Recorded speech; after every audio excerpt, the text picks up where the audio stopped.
will probably make you angry, will most assuredly make you laugh, and is guaranteed to make you think. 3-6 Nation Radio, where no topic is too hot, no take is too cold, with Monica Livingston and Sean Parker. 3-6 Nation Radio, in 3, 2, 1. Yeah, for that part. Hello, I am Monica D. Livingston, host, founder of 3-6 Nation, and it is 3-6 Nation Radio Day, and I am here joined by my co-host. Well, 1, 2, 3, tri-host. There's 3 of us. I don't know. Okay, these people up here. Co-hosts, that works. Co-hosts, these people up here with me today. There's a lot of S's in that because word. Sean isn't, as you guys know, Sean left. He got, I forget what he's doing. He dumped me for something. I'm trying to remember. He got this, that NBA gig. What? Yeah, the Minnesota Timberwolves. And so, Who's that? nobody, don't even worry about him. Does he have to He live in forgot about Minnesota, us. though? He forgot about us already. So, hi, Sean. I'm just playing. Anyway, so Ivan and Thimby are gonna fill Sean's shoes. Help me out here today. Good to We be got here. a lineup today. We're going to have some fun. I know we're gonna talk about race and politics Yeah. and sex, drugs, and rock and roll. No, wait a minute. That was last week. Okay, last week. no. So anyway, welcome to 3-6 Nation Radio. I am your host, Ivan. How was your day so far? My day was fantastic. It has been fun. It has been long. I got stuck in traffic outside of Howard University.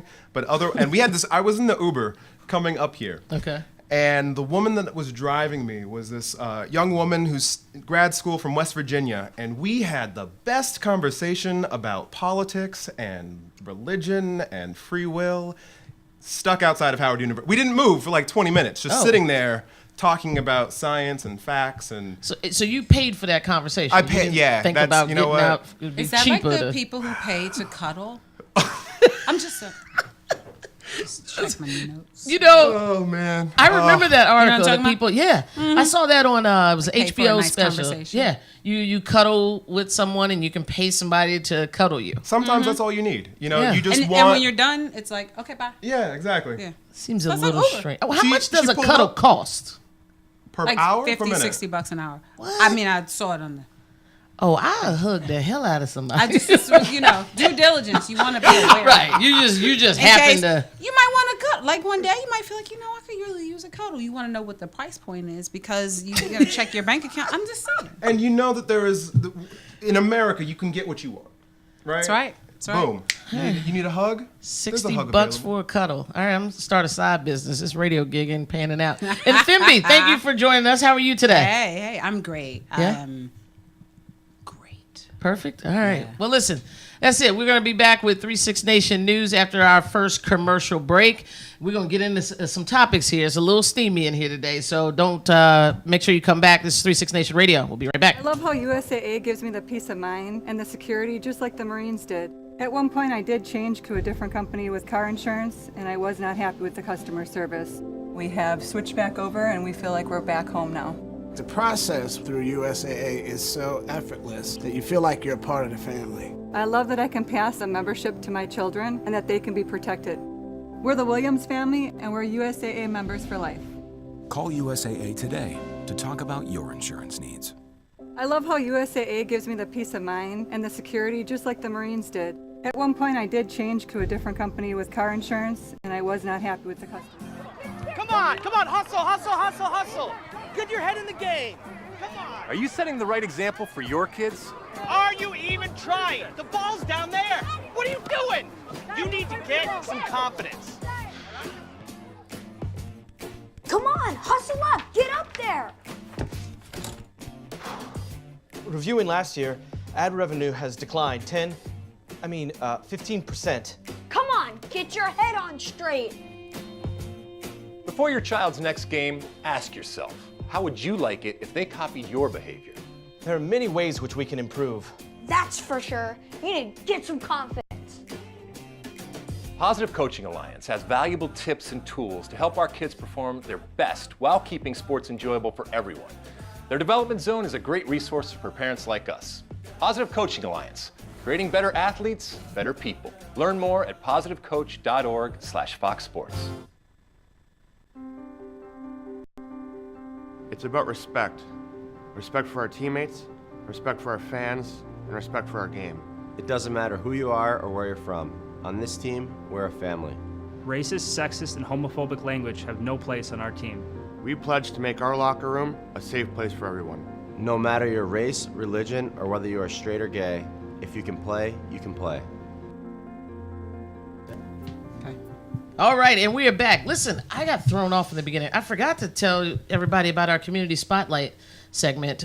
We have Dion Reeder in the building. She's graced us with her presence. Ivan is super excited about this. You guys know how Ivan loves politics, and Dion is running for the at-large seat as an independent here in the District of Columbia, and we're going to talk with her a little bit later. And I'm just interested. I've known her for a long time, but my main question when we talk to her is I just want to know why she quit her good government job.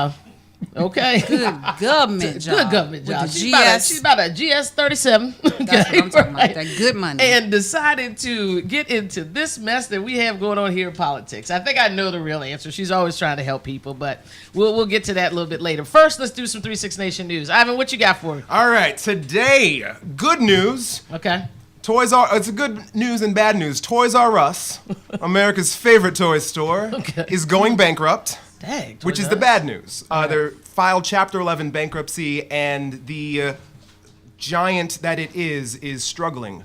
They've decided that they are going to reimagine themselves into an experience store. And so you go to Toys R Us, you take your cell phone and you walk around, and there are virtual reality, like Pokemon Go style exhibits, and you can like chase your toys through the building, and there's like a giant giraffe that'll lead you where you want to go. It's gonna be so exciting. Okay, wait a minute. So what do you actually purchase? Oh, you still purchase toys. No, you still purchase toys. Okay. But like people, if you want to purchase toys, you go on Amazon, right. But if you want to take your kids and have like a toy day, gotcha. You go and there's like a tour. All right. There's like little baby dolls that you can like zoom in on and like you can play with them. They're interacting. You just lost me. What's about The baby dolls. What's wrong with baby dolls? I don't want no baby dolls looking at me or bothering me. Did you ever have a Tamagotchi? Who? The little pet on a keychain. I'm too old for that. Oh man! I had actual little like brown skin Barbie. You said talk about pets. My bad. It's like a little brown skin Barbie doll. With a little Oh. hair, with a little cute asymmetric hair. You cut its hair? Little salt and pepper baby doll. It's the same thing. Yeah, and Pepper is here to. Oh, okay. We're in the future. All right. And so you can do it on your cell So it's phone. like Dave and Buster, meets Chuck E. Cheese, where you can still purchase toys. It's brilliant, actually. I think it's a good idea. If you're going out of business, they're reinventing themselves. They're reinventing That's themselves. what we all and it's have good. to do, right? I don't want to grow up. Right. I was going to ask you. I'm a little concerned about how you know so much about this. Are you looking forward personally to visiting Toys R Us? So they're not introducing it at Share. every Toys R Us. I think there are like 20 locations. Most of them are like in New Jersey, New York, Pennsylvania area. I'm going to make a trip so I can go and see it. It's going to be research for the show. But it's going to be research. Yeah. Right. But I can remember, like, Toys R Us has my favorite memories as a kid. Okay. I can remember, because we were poor growing up, and my mother didn't like sugary cereals, and I had this coupon that said if you go to Toys R Us, they give you, like, a little box of Cinnamon Toast Crunch, and I thought, like, this is going to be my thing. So, like, I snuck a ride to Toys R Us, and like I went in and I had and it was like it wasn't even a full box, it was like a mini box, and I was so excited, and it was this, and the Sega Genesis. Oh man, am I talking too fast? I really like Toys R Us. You're right back there. Listen, that's why they went bankrupt, passing out all these cereal boxes, people like you. Right? Yeah, my issue was that backwards R. Oh, I'm with you. Why now? Why would you say that? Now it's stuck. That's the key problem with our educational system. Is the Toys R Us that freaking backwards R. Speaking of, I love your shirt. Thank you. Show the people. Thank you. I'm just people? a bill. Yes, I'm only a bill. And I'm sitting here on Capitol Hill. It's been a long journey to cat.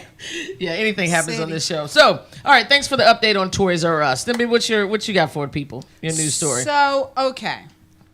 We've been talking about this whole issue with Harvey Weinstein and the sexual assault, the sexual harassment, and how people are coming and speaking up about it, some after many years. And so Ellen DeGeneres has gotten some flack for reposting a picture of her gawking at Katy Perry's breasts in a picture and said, happy birthday, let's bring out the big balloons, ha ha ha. And there are a lot of people who are tweeting at her and who are coming back at her and saying if that was a guy who had said that, then the whole world would stop. And I have to say, it's true. I think there's a really interesting thing about patriarchy is that we all are under this patriarchal society, and we all end up sort of feeding into it. And so I think she just needs to go ahead and be like, yeah, you know what? You're right. Women, I've had women grab my boobs before, like, oh, girl, ha, ha, ha, Right. And I mean,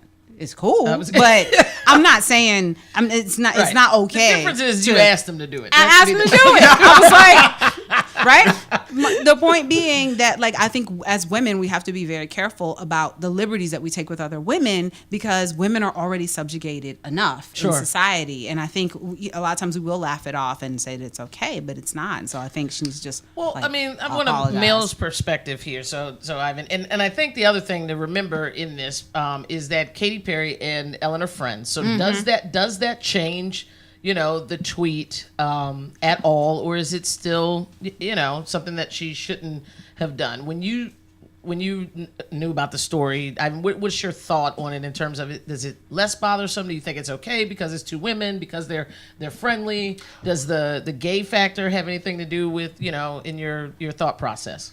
For me personally, I am more upset at the fact that they are celebrities than the fact that they are women or the fact that they are friends. I think that friends have a certain level of camaraderie that you have with each other, that you joke around, that you do what you do with your friends, and you have a relationship that is built on whatever it is. These are real people. They have real friends. Right. But as a celebrity, nobody knows what that is, right? Nobody knows what you are bringing to the conversation, to the table, what kind of past backgrounds you have. And so you have to be doubly aware that what you are doing is going to be in the spotlight. Good point. And so whether or not it was inappropriate for them on a personal level, I think it's inappropriate because you're on a national stage and everybody is watching you and everybody's upset. So if she'd have sent it just to her personal cell, because she has her cell, right? Yeah, in my mind, like, hey, girl. They hanging out on the weekends, Ellen and Katy Perry, and just drinking mimosas. Right, they absolutely. Just chilling. Well, and the wife's gonna be there. What's Ellen's wife's name? Portia. Yeah, Portia. There. And then probably Melissa Etheridge comes through and she's grilling stuff, talking about girl, in my mind, this is what's going on, right? There's this big, like, gay friendly party with everybody, and Beyonce and Jay-Z stop by. Stretch. Okay, anyway. That's a party, man. Rainbows just exploded. just like all over the place. So if she'd have done that to her personal phone, we think that would have been okay. It would have been okay if they would have thought it was okay. Right. Right. If Katie would have thought If Katie it was would have okay. been like, "Oh, girl, you hilarious. I got you next time," or whatever. And if somebody would have said, Did Katie respond to you? You broke this I story. I ain't check yet. Okay. All right. So that's how we do it here at 36 Nation News. Yeah. We bring Can you I half ask a question, stories. Right. We don't know all the details of anything. I want to ask this, okay? Let's take it out of the realm of celebrities, though. Okay. And if these were friends, right? And we talked about the gender differences.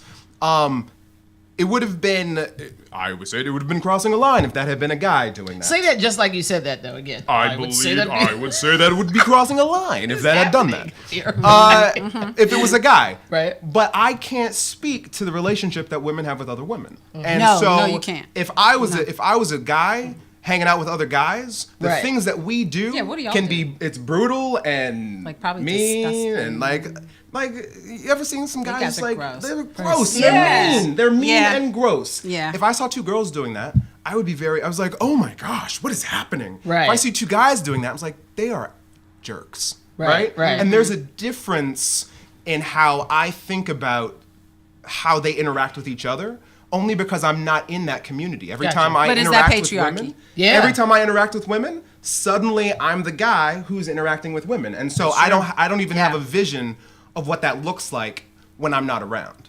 Good point. Good point. All right. Well, that's how we feel about it. Now, what I really want to talk about is your next story. The corn puffs? Oh my goodness! Have you guys heard this? Jacob, we have the picture for the corn puffs.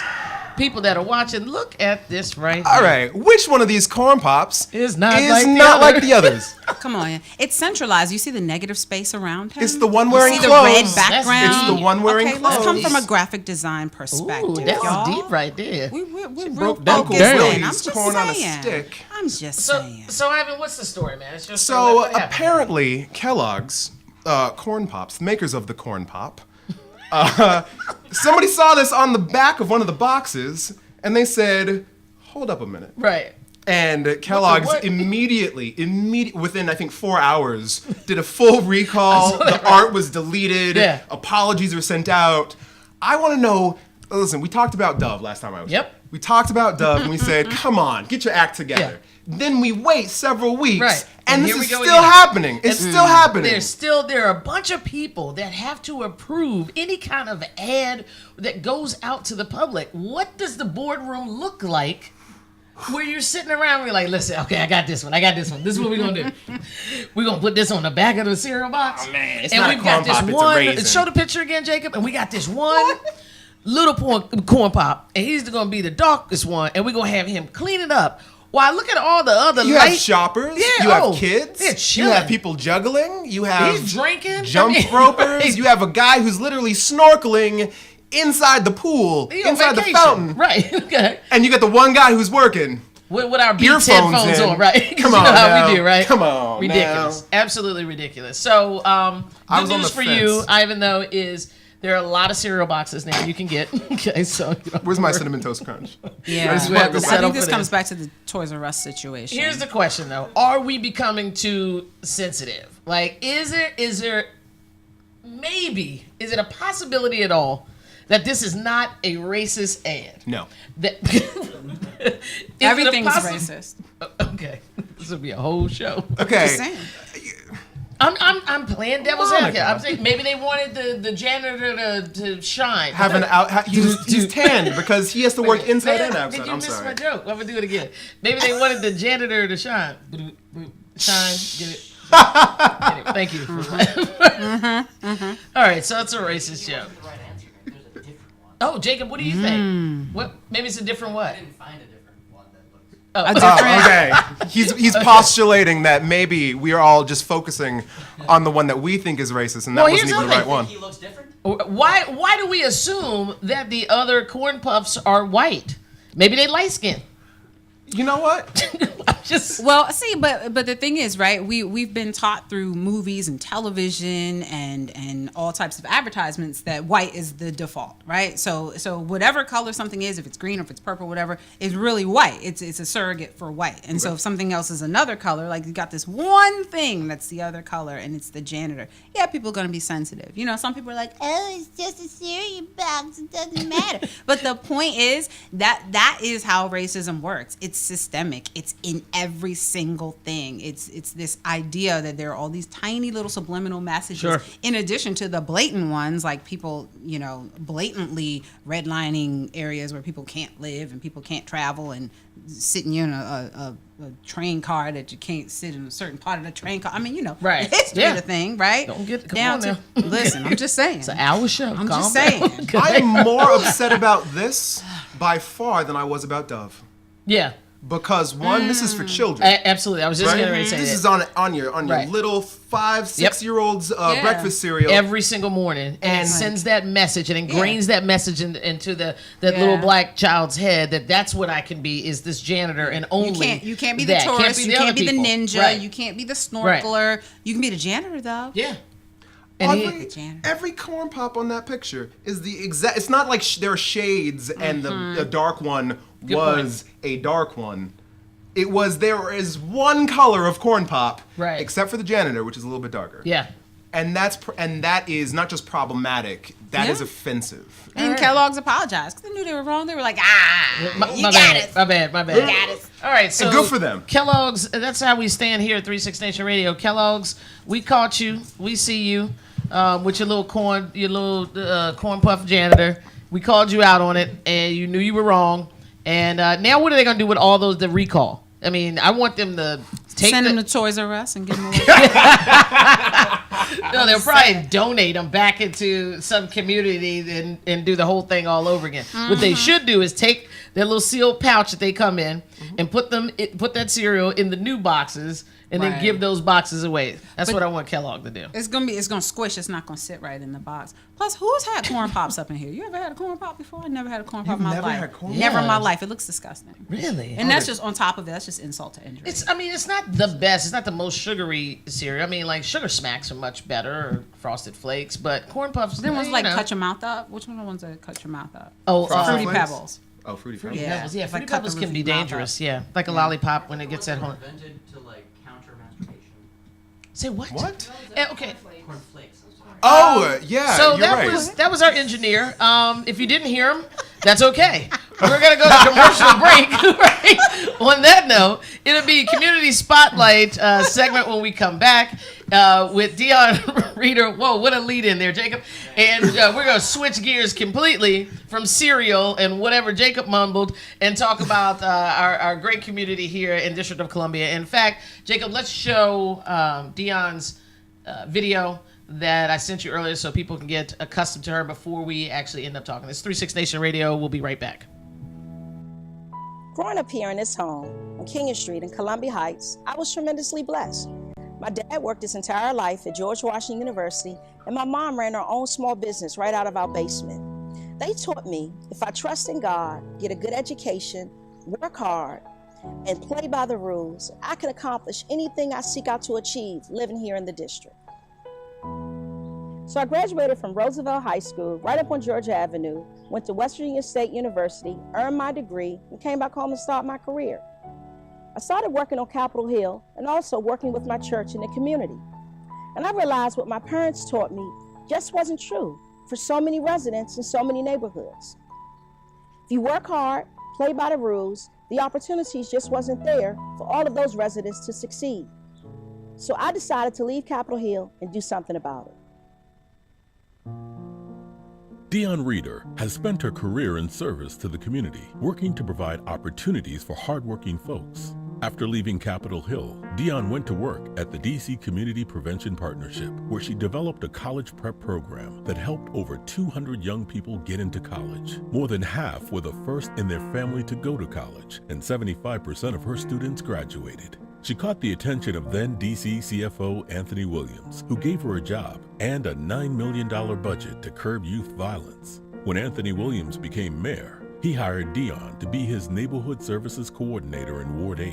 Dion built a reputation as somebody who really cared about people and was seen as someone who could cut through the red tape to deliver results. When Mayor Williams finished his term in office, Dion continued her work in the community with the Far Southeast Family Strengthening Collaborative. For more than a decade, Dion managed the organization's day-to-day activities in the community and multi-million-dollar investments to improve people's lives. Last year, she was awarded a Fox 5 Geico Hometown Hero Award for her work lifting people up in the community at the collaborative.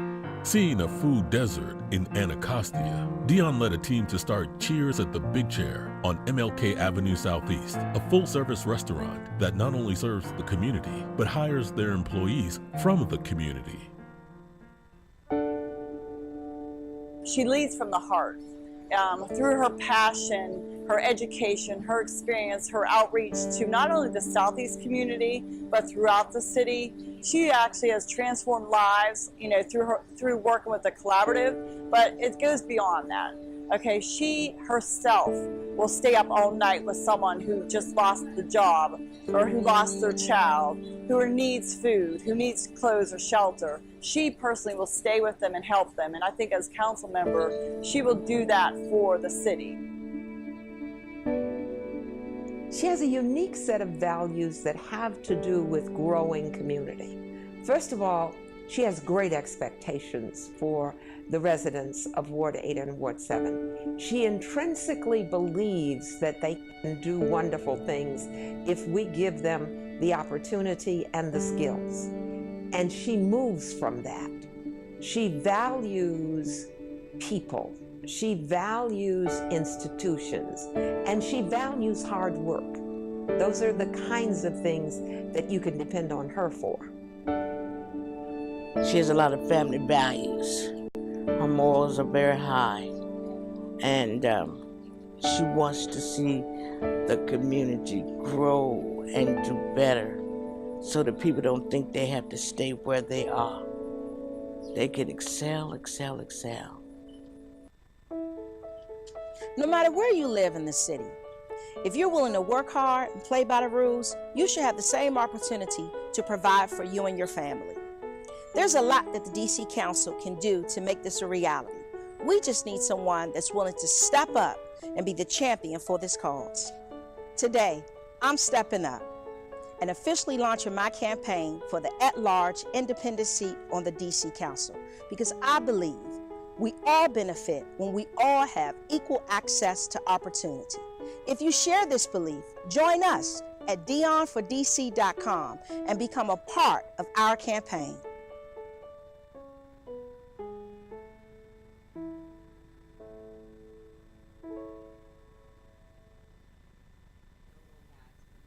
All right, we are back. 36 Nation Radio is back. I'm going to start calling it 36 Nation Radio TV because really it's radio you can watch. I am joined here today by Dion Reeder. I am so excited about this. It's been a long time since I've been able to get excited about politics, and I'm super excited because Dion is running for the at-large seat here in the District of Columbia. We're going to talk to her.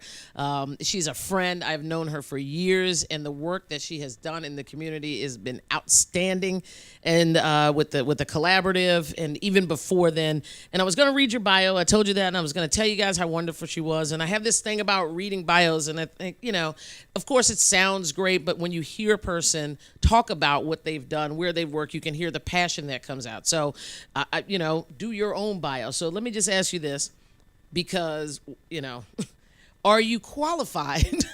Right? Because we know that don't necessarily mean anything, right? You can be unqualified and run for political office, but I know for a fact that you are. But tell people why, in fact, you know that you have the heartbeat of this community and some of the things that you've done in D.C.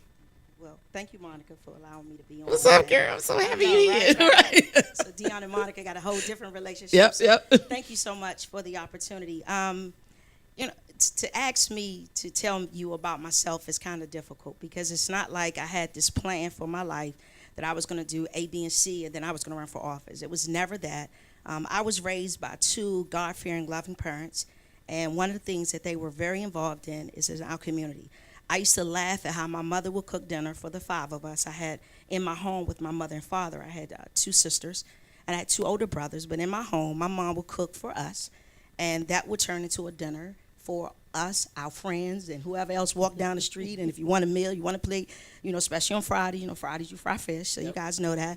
And it was just that kind of environment that I grew up in. My parents taught me, it wasn't some pie in the sky attitude, but it was really, if you work hard, you do the right thing, you trust God, good things will happen. Mm-hmm.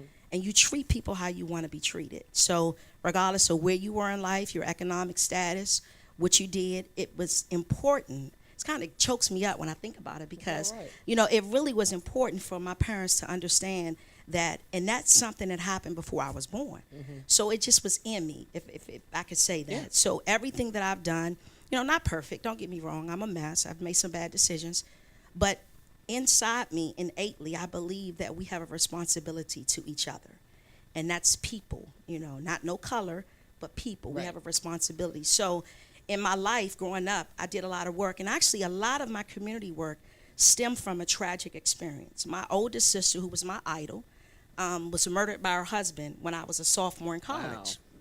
Wow. I was an architecture major, if you guys really want to believe that. I really was. I went to Roosevelt Senior High School, and they had a drafting program there. And I was going to go to school, and I was going to build houses and make a whole bunch of money for my family, right? That was the deal. And when I got there, I was in the drafting program, did horrible. So, can you draw? Right, you got to start somewhere. Right? Can't take them crayons to that class. Okay, right. So, my sister, during that time, she was murdered, and I didn't understand. We did everything right as a family. We called the police, had the protection orders. We did everything, and he still was able to murder my sister. And I had a professor in college who was a lawyer and a political science professor, and his name was Douglas Miller. If he's still living, shout outs to him. Excellent professor, and he broke down the judicial system for me, the legislative system and the executive body in such a way that it made me interested. My parents were always involved in our community organizations and civic associations. My mom went to all of those meetings, and I was always with her going because my parents had me late in life. They were 40 and 42, so she didn't put me on my older sisters. I would go with her and come on home and like you would do with your parents. And that mindset actually drove me to do more public service work. Okay. So I really started my career working for my church. I used to attend Greater Mount Calvary Holy Church, and they used to be on Park Road. And when I came home, I told my pastor, all right, now I got this degree, I can't find a job. Y'all got to help me. And he gave me a job working in the church for the Catawba House, which was a substance abuse ministry. Never been addicted to drugs, but before I knew it, just being Dion, if the counselor wasn't there, I was doing groups, right? I was doing I was making it relative to whatever made sense to me at 22 years old. Right. But that kind of experience, kind of jumping out there, I did a lot of administrative work there, transitioned on to work on Capitol Hill as a legislative staff assistant, which didn't know then, but know now that that was building my writing skills, which was imperative. Had an opportunity, and really which propelled my actual public service work. I worked for an organization called the DC Community Prevention Partnership. And I was really young, I was 22 years old, because I came home from college, I was 21, worked for my church for a year, went on Capitol Hill, and then I transitioned into this position. And my church, I was on a ministry at my church, and I'm gonna make this story short. I was working in a ministry called Women of Virtue, and you had to have a college degree to work on a ministry. And the idea was a scholarship component. So one day, I was one of the youngest members there. I was like, we should do something to prepare kids for school, for college, because that was a difficult process for me. Even though both of my older sisters had gone to college, my older sisters were the reason why I went away to school, because I was a spoiled brat. And they was like, Mom, she got to go away. If she stay here, she going to be worse than she is today. Getting out of here, right? So came back home, did the work for the church, and I was working at this job. And you know how you guys are. My church was little. We couldn't copy 500 papers. Right. You know, that was like, you had to take a collection for that, right? So I asked my then supervisor, executive director, I said, Linda, can I copy some of these for my church? She said, well, what is it? I said, well, we're doing a college fair at the church. She said, sure, you can copy it if you do it here. And that transition, it was my first opportunity to write a program. So I wrote a program called I'm not really innovative in names. It was called the College Prep Program. Let's get right to the point. Just right to the point. This is what this is. That's what it is, right? So we took mainly by Dion. Right. Transition by Dion, subtitle. But we took young people through the process and their parents of applying for college. Actually really going through the entire process, identifying scholarship money. And one of the things I realized, a lot of people want to go to school, but it's when you get there how you pay for it. Right. So we had a heavy emphasis on scholarships and really pushing young people to apply for scholarships, because that's the other piece. Got to get them to apply. So that's kind of how I transitioned into community work. Then got an opportunity to work for, at that time, CFO, Anthony Williams. And I was the first person to develop a youth violence prevention program out of a grant that the city received from the federal government. It was a $9 million grant. It was a local law enforcement block grant. Didn't know nothing about managing or writing no groups, right? God loves me because I learned. Didn't make a fool of myself or the Reader family. Learned how to do that and did it really well. And from there, transitioned to the neighborhood service coordinator position. Worked in Ward 8, really as the mayor's front person for clean and public safety needs. Worked with a lot of the directors, and that transition to working for the Far Southeast Family Strengthening Collaborative as their community engagement director. I was responsible for the day-to-day engagement activities, managing day-to-day operations relating to any outside activity unrelated to case management. Okay. Made the connections, did the networking, and then we opened up the restaurant. So it wasn't like I kind of had this book written, right, about all of this stuff. But I've always believed in public service. I believe that that's how you build your bank of human kindness. Yeah. Is by giving and doing, and it's not the easiest thing to do, but it's just the right thing to do. And it's the responsibility that we have as individuals living in a society. I mean, that's how we become civil. So it's not, it's like I be trying to think of stuff like it's not that serious. It's just what you do. Right. It's what you're supposed to do, right? It's just like human kindness and helping other people. And if you know better, teach somebody, and do better, right? So and that's what it is. So you answered my question. You are more than qualified, okay? More than qualified for the position, and so that's fantastic. Jacob, let's do this. Let's take a commercial break, and then when we come back, I know Ivan and Thimby have some questions. We're going to get a little deeper into, why you're doing it and not really hard issues because, it's about the people, and I can see that with you, and I know you, and so I'm going to give them an opportunity to know what I know. So this is 36 Nation Radio. We'll be right back in a minute. It's about respect. Respect for our teammates, respect for our fans, and respect for our game. It doesn't matter who you are or where you're from. On this team, we're a family. Racist, sexist, and homophobic language have no place on our team. We pledge to make our locker room a safe place for everyone. No matter your race, religion, or whether you are straight or gay, if you can play, you can play. I love how USAA gives me the peace of mind and the security just like the Marines did. At one point I did change to a different company with car insurance and I was not happy with the customer service. We have switched back over and we feel like we're back home now. The process through USAA is so effortless that you feel like you're a part of the family. I love that I can pass a membership to my children and that they can be protected. We're the Williams family and we're USAA members for life. Call USAA today to talk about your insurance needs. Come on, hustle, hustle, hustle, hustle. Get your head in the game. Come on. Are you setting the right example for your kids? Are you even trying? The ball's down there. What are you doing? You need to get some confidence. Come on, hustle up, get up there. Reviewing last year, ad revenue has declined 15%. Come on, get your head on straight. Before your child's next game, ask yourself, how would you like it if they copied your behavior? There are many ways which we can improve. That's for sure. You need to get some confidence. Positive Coaching Alliance has valuable tips and tools to help our kids perform their best while keeping sports enjoyable for everyone. Their development zone is a great resource for parents like us. Positive Coaching Alliance, creating better athletes, better people. Learn more at positivecoach.org/Fox Sports. Woo! All right, we are back. Thank you very much. Listen, I am inspired.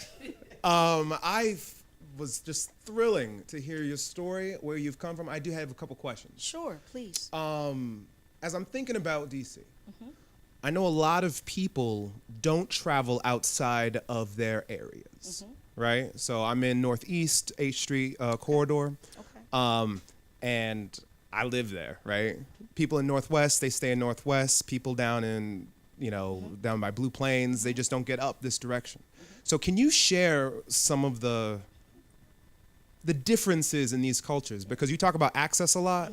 What are some of the access that people don't have? So I'm glad you said that. I live on Kenyon Street between Sherman and 11th. So I walked yesterday. I had a meeting at the Coop restaurant. Love the spot. Between me walking from my house to 2 blocks over, I counted 14 restaurants. 14, right? Okay. A block away from my house, there's literally 2 blocks up, there's a grocery store. 2 blocks in the other way is a grocery store. 6 blocks down is a grocery store, right? Yeah. I walked Sunday, me and my wife, to Macy's, right?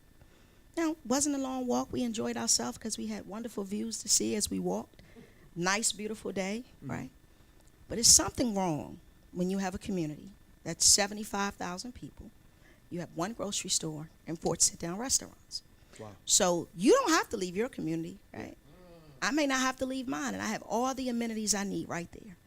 But that should be across this entire city. It should not be in certain communities that it is, and certain communities that it isn't. And we have a responsibility to change that. We have work to do, and we can do the work. It's not that we don't have, there's a problem with doing the work. It's not that the resources aren't there to do the work.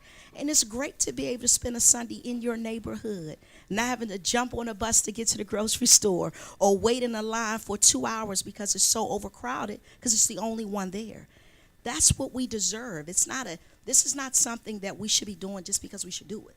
No, this is what we're supposed to do. Yeah. So it's for me, we have major work to do in this city. We've done phenomenal work in this city. I mean, we have. So it's not as if, so we have a proven track record in Washington, D.C. I love my city, from Ward 1 to Ward 8. And we have a proven track record that we can actually build communities that are effective, that are viable, and there are places that people from across the whole country want to live in. It's a believable and a doable assignment. We just need all of us to unite in a way that we can build it, and it's revenue driven. I'm not a fool. I own a business, right? So that it's revenue driven, but it's nothing wrong with having a community where I can walk to my job. Yes. Right? Yes. Or go to my church, or go to the grocery store, or a restaurant, because that builds community. This is about building communities the way that we've seen that DC has done it for eons. We just got to get back to what we know is correct. And a part of that is we have to believe that people really want to work hard. And then granted, you're going to have some people that don't want to work hard. And we know that. We're not fools, right? I'm not foolish. I don't live in a utopia, right? However, we also have to create the access for individuals to get there. And that's what this work is about. It's about creating a system, as a systematic approach. This is something that has been institutionalized. It's not a secret that we've done some things on purpose to benefit those of us who we want to benefit and have not benefited those of us that we did not want to. So it's the work that has to be done. And what I'm saying is, and I'm going to be honest with you, if I spend the next year just saying it, right, and we come into the polls, and I may not win, but the devil is a lie, I'm going to win, right? She's got my vote. So if the reality is, if you just hear it, somebody said something about it. So that's why it's important. Excellent. Oh, Yeah, that's why it's important. I'm going to give this to you. I mean, she Oh, thank you. Oh, yeah. Oh. And I had a lot going on today, right? That's all right. Thank you. I love it. Vote. Yeah. So my question is about the arts. Oh, I love the arts. Excellent, excellent. And I I'm think I very. can sing too. Music lives inside of me. Oh, that's Yeah, right. If you can talk, You you just can don't want sing. it to That's come what out, they say, right? Well, I want to know. I would love for you to talk about how you see the arts flourishing in a city where you are on the council. What kinds of initiatives and what kinds of opportunities do you see in your vision for the city? Well, one of the things I think is very important for us is that, especially young people, and I'll say this, and don't stone me. I got a couple of millennials that are probably texting me now, Tia and Marcus. But anyway, right? They keep me. They remind me of what's happening now in DC. But I think arts go exactly with education. Let me tell you, I really believe in the concept of STEAM, right? I think it's critically important. I look at my granddaughter. I have a beautiful 4-year-old granddaughter. I don't think I've ever been in an interview with anyone and not shouted out Autumn. Hi, Autumn. That's my grandbaby. Love her to death. I got to say, and my daughter, Charmel, sorry. She always said, talk about Autumn. Don't talk about her. Hey, Autumn. Hey, Charmel. Autumn learns, and I watch her. Autumn is a very artistic child. She's very tech savvy, but most kids are in this era. But she also is really engulfed with singing and acting it out and being colorful herself. And when she's in environments that promotes that, she is a better Autumn. So for me, I think it's imperative that we infuse arts and culture. We've always done it in every part of our society. I think we will be remiss if we did not understand the importance of involving arts and culture in education and really having people to feel proud about it, because when we're expressive and we're able to do what we feel that we're comfortable doing and express ourselves in a way that people can really understand us, then we feel that our voices have been heard, whether that's through writing, artistic expressions, music, poetry, whatever it is. And I think that's imperative in terms of our development as a people. And it's always been with us. It's not like it's something that we've forgotten.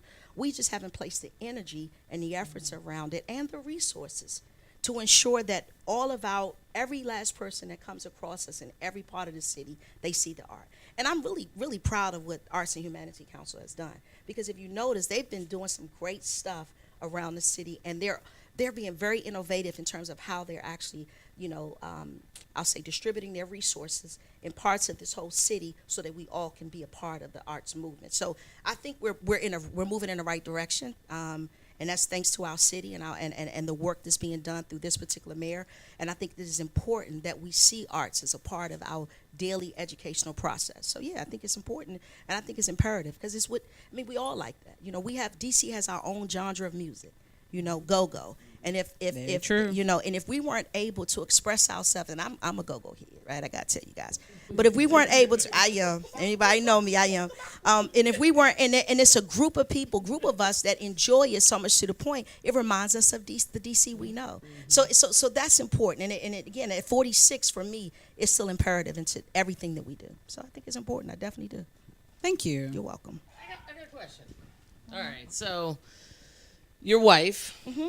Which hey, means Stephanie. Hey, Steph, what's going on with you? Hey, That's Steph. my baby right hey, there. Steph. Right.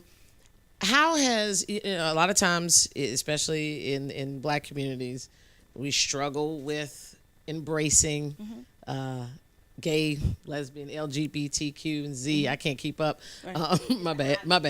Right, I, Z, T, everybody. We should just love everybody, and we don't have to drop all the letters.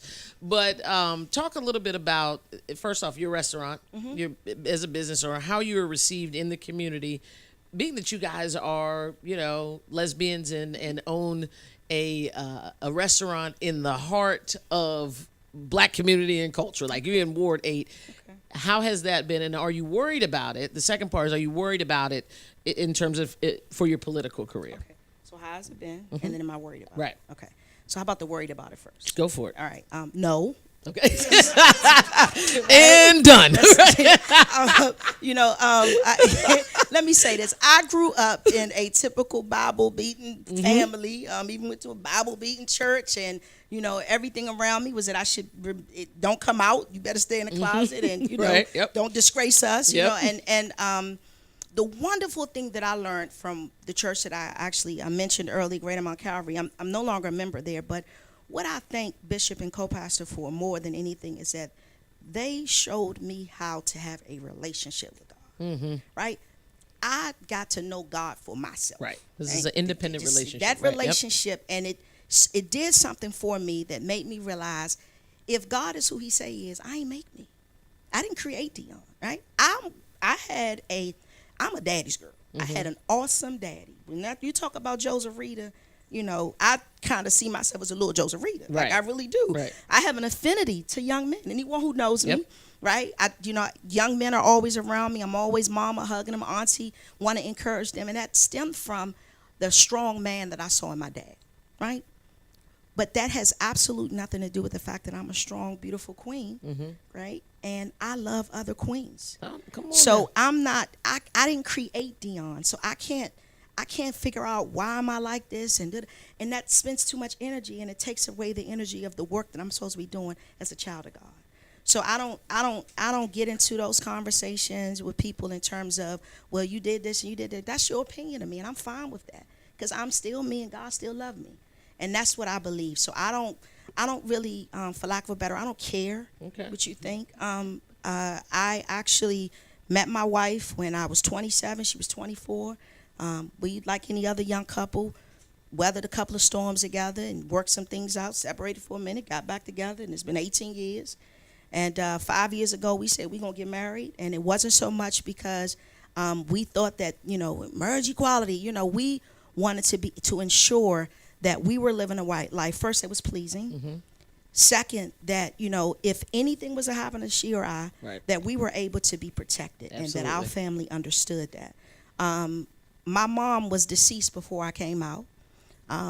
My father, I think he really knew, because it was really strange to have me living with this woman. You know, I got this, me and this woman living together. She my roommate, right? And, you know, roommate, 37 years old, talking about my roommate. Right, that's right. I got a roommate. And my father, like, you got this good government job, and you need a roommate. What's wrong with this picture, right? Exactly. But we never talked about it. My sister, who's living now, is the only person. Her and was my best friend, is like a brother to me. They were the only two people that I felt the need to really say. I said to Jackie, you know, hey, you know, what would make you stop loving me? And she said nothing. I said, well, I'm gay. And we kept on. We went on about that. And, you know, was she pleased? I don't think so. You know, she still struggles with it today. But she loves me with everything inside of her. And she loves my wife equally as much. We all live together as a happy family. They probably team up on me more than I even get a chance to vote on anything in the house. And so it doesn't matter as much to me. Right. So I'm talking a lot, but let me get to your first question. I know we got to move supposed on. to talk a lot. Okay. That's what the show is. So the first question is about the talk show. Right. So the question about the restaurant, that wasn't a plan either. My dear brother, I have a lot of good men that are around me, and I always thank God for it. I got good brothers that are around me. I really do. One of them, we did a lot of work together years ago. He was one of the co-founders of Peaceaholics. Him and I have been working together in the trenches, saving young people lives, sending them off to college, supporting them while they went there, wrapping ourselves around them while they were here. He had the opportunity came to him, and he said, "Sis, what you think about, open up a restaurant?" And I was telling him, I was like, "That's great. That's a good idea. You should do that. Yeah, you should do that, right?" Go for it. And he said, "You want to be my business partner?" And I was like, "Wow, And I pulled together my resources. I have a dear cousin and friend, Dennis Green, who believed enough in me to invest in me, and we pulled together our resources, and then we opened up Cheers. Wow. So the reality is, it wasn't a plan, but Monica, you know this about me. Anything I put my mind to, I'm going to put 100%. Absolutely. Everything, my financial resources, my sweat equity. And I know that we need a sit-down restaurant in a part of the community where you only have 4. So it opened up an opportunity for us to get the bitter with the sweet, the challenges. I didn't know anything about restaurant ownership. And I'll tell anybody who's listening, before you open up any business, do what I didn't do. Research, take the time, study, understand it, know everything about it so you don't make some of the mistakes that I made. It was a double-edged sword, one of the hardest things I've ever done, but one of the most rewarding things I've ever done. And it was so necessary. I have the history there. When we had the school, we had some of our students would intern in the establishment that was there previously, and it was difficult. What I know about Cheers now is that it is run well, and you guys have staying power, and it's so needed and necessary in that community. Thank you. Listen, this has been wonderful. Believe it or not, we've been here an hour. We're almost out of time. Goodness. I know, it just goes like that. No, there is nothing. Yeah, tell us. That's what I was Not going to to say. November next year. We got a year. We got a year to get out there and do with the right thing. Listen, talk about this kickoff event. Okay, Look thank in that you, camera thank you, right thank you, there. Tell thank you. people how So, to get in touch with you. please. The kickoff event. Got it. And your All right. phone number, Okay, all that. that Tell stuff. them. So get in touch with me by www.dione, that's DIONNE, for FORDC.com, DionForDC.com. Everything is on the website. Social media is everywhere. Thanks to a lot of great articles that's been written, a lot of great people. I am having my kickoff event. I need you all on November the 8th. This can't be done without the support of people, your time, your resources. I need it all because we got to run a formidable race, an honest race, and a clean race, but I need you guys to do it. Come out November the 8th, Ivy City Smokehouse. It's free admission. Great time. Bring your checkbooks. November the 8th, 6 to 9. Thank you so very much. Don't forget the checkbook. That's Now, right. I'm telling you right now. Thank Listen, you. Dion, thank you so much. We're going to keep letting people know up until the event, and we're going to stay with you this year. Thank you You guys already so know. much. You got votes Appreciate this. already Thank y'all right so here. very much. Thank you. If you're Thank voting for Dion and you in the audience, put your hands together right now. Put your hands together, right? So look like 36 Nation Radio is going to bring this home. Thank y'all so much. Thank you so much. Listen, we're out of time. Don't go anywhere. Thursday Night Tea is next. And you know what? It's Thursday Night Tea with who? He's in the building with his cute self. That boy can make me confused. He's so cute. I love me some Anthony. All right, this is 36 Nation Radio. See you next week.